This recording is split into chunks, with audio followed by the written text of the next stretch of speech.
So cops are stealing from the public in New York City and probably a lot of other cities by using illegal license plate covers. These are covers that allow the license plates to prevent being scanned from readers that charge tolls, parking, all sorts of stuff.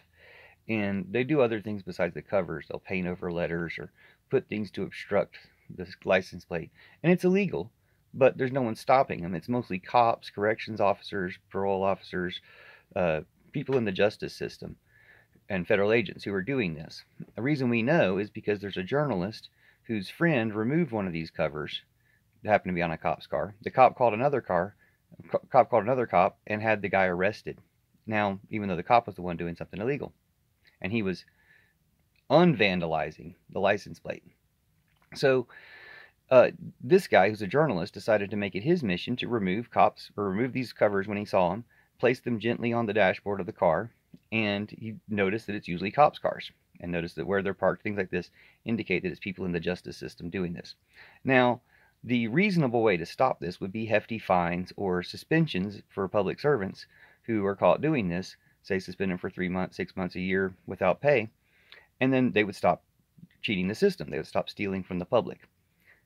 However, if you were to do this, you would need another task force to write these citations because the cops aren't arresting each other for them. They're not citing each other for these things. So you would need a whole other organization to enforce the rules on cops. You probably need to start that type of standard anyway. But it made me think, just hypothetically, like cops will pull people over for a taillight and murder them. Fines should be a good thing to keep people from driving around with broken taillights or other potential safety hazards. But the cops will murder people for a taillight.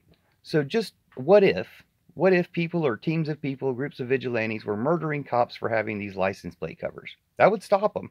If enough cops got murdered for having license plate covers, they would stop having license plate covers. That's one way to do it, but of course it's the wrong thing to do. That would be wrong. And we shouldn't accept that. We wouldn't accept that.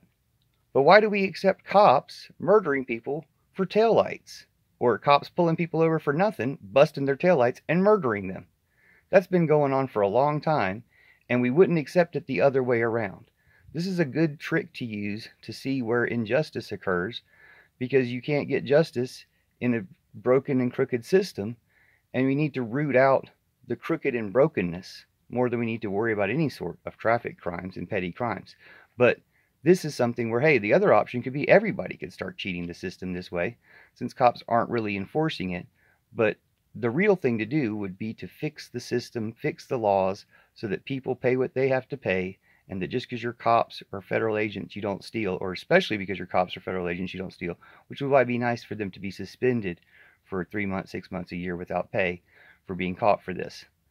Something to actually force the cops to obey the laws in any regard would be a step in the right direction.